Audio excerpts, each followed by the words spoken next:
L'actualité décortiquée, commentée. Savoir et comprendre. Cube.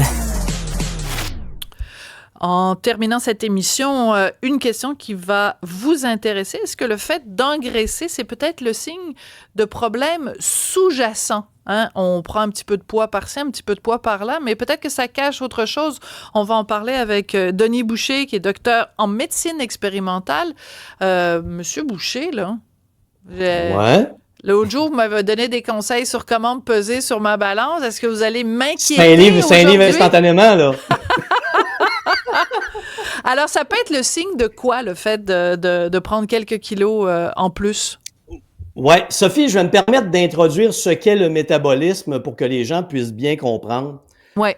Notre corps a besoin d'énergie pour fonctionner. Dans chacune des milliards de nos cellules, il y a des petites machines biologiques que scientifiquement on appelle les mitochondries, mais qu'à l'émission d'Isabelle Huot, j'ai appelé des petits rejets. OK? Fait que la job...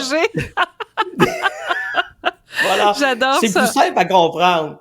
Fait que les petits rejets, quand on mange des protéines, lipides, glucides qui viennent des aliments, nos petits rejets, leur travail, c'est de transformer cette énergie des protéines, lipides, glucides en énergie utilisable par le corps humain. D'accord. Alors là, on vient de comprendre le métabolisme. Crunch. C'est en plein ça, aussi simple que ça. Mais nos petits rejets sont sensibles, hein? Faut y penser, là. Des fois, ils ont de la peine, ils toussent un peu, ils ont de la difficulté. Et leur job, leur travail, c'est de redistribuer les réserves énergétiques dans le corps. Donc, la première réaction de quelqu'un qui engraisse, c'est de dire « Oh mon Dieu, je mange trop, je m'entraîne pas assez », alors ils se mettent à la diète, ils se privent de nourriture, ils vont s'épuiser à l'entraînement. Bref, toutes les conneries que les gens font depuis les dernières décennies, puis ils s'aperçoivent qu'ils maigrissent pas. Mais là, il y a plein d'autres facteurs. Puis là, les gens ne regardent pas les autres facteurs qui influencent les petits rejets. Alors, il y en a plusieurs. Allons-y. Le manque de sommeil. Ah, ouais. Puis là, je donne une statistique assez triste, là. Les gens qui manquent de sommeil ont 50% de chances de plus de devenir obèses. Parce que les petits rejets deviennent dysfonctionnels quand il y a un manque de sommeil dans l'organisme. Ils sont plus capables de gérer l'énergie, puis ils disent « OK, tout ce que tu m'envoies, là, j'envoie ça dans la zone de stockage. J'envoie ça dans tes cellules adipeuses. » On stocke les graisses. Je comprends, mais comment on fait pour déterminer si on dort assez? C'est quoi? C'est peut-être que pour vous, Monsieur Boucher, c'est peut-être 8 heures, puis pour moi, 6 heures, c'est bien assez? On est dans la norme. Entre 6 et 8 heures, c'est la norme pour le sommeil. Ben, coudonc. Je deviens une spécialiste en médecine expérimentale sans le savoir. Hey! Bravo. Alors, on continue. Le manque de sommeil, c'est quoi les autres choses qui peuvent interférer justement avec nos petits rejets? Ce qu'on appelle le stress chronique de basse intensité. Caricaturé, là, Sophie. Ouais. On se lève le matin très tôt à 5 heures pour aller s'entraîner, on coupe notre sommeil, on prépare les enfants après ça rapidement pour aller à l'école, on s'en va au travail, on a des tâches empilées l'une par-dessus l'autre. On revient le soir, on s'en va chercher les enfants à la garderie, on arrive à la maison, prépare le souper, on n'a pas fini avant 10 heures le soir. Bien que nos corps soient capables de supporter, nos petits rejets, c'est une demande énergétique et mentale constante. Alors, étant toujours en demande énergétique constante, les petits rejets se fatiguent. Ils ont de la misère à gérer l'énergie qui arrive et encore une fois, ils vont dire, ben écoute, tu comprends pas, tu veux pas te reposer ou tu as toujours des excuses pour pas te reposer. On va te faire engraisser un petit peu parce que je suis plus capable de gérer tes réserves énergétiques. Je comprends. Mais donc, ça veut dire, parce que moi, je suis toujours en mode solution, manque de sommeil, bon, on peut compenser en dormant plus, mais ce stress chronique, faire de la méditation, mettre une petite pancarte sur notre porte pour dire, écoutez, pour la prochaine demi-heure, je n'ai plus de mari, je n'ai plus d'enfants, je n'ai plus de frères, de sœurs, je m'occupe de mon moi-même.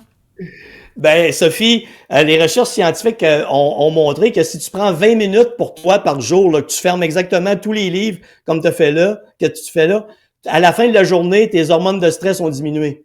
Ouais, mais là, vous venez de dire quelque chose. Vous dites fermer les livres. Moi, ma façon de relaxer, c'est d'ouvrir un livre.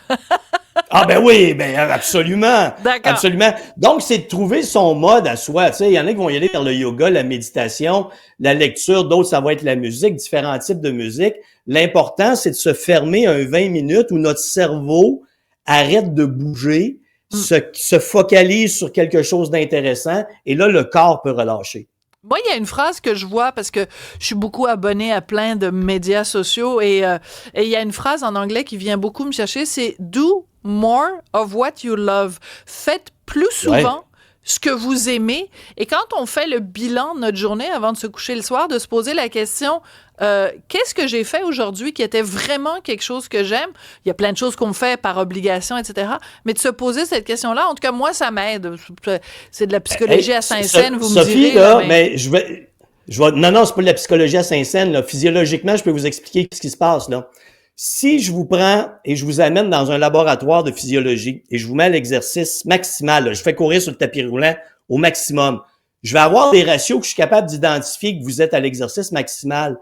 Maintenant, si je fais jamais rien de ce que j'aime dans une journée et que je suis toujours sous stress, régulièrement dans la journée, vous êtes assis, mais je suis capable de mesurer que vous êtes à l'exercice maximal.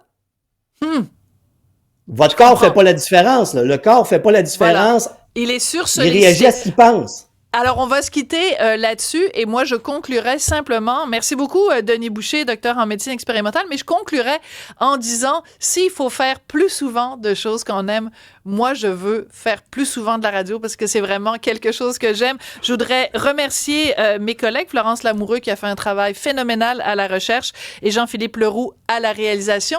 Merci beaucoup d'avoir été là et continuez à nous écouter et à nous regarder à Cube Radio.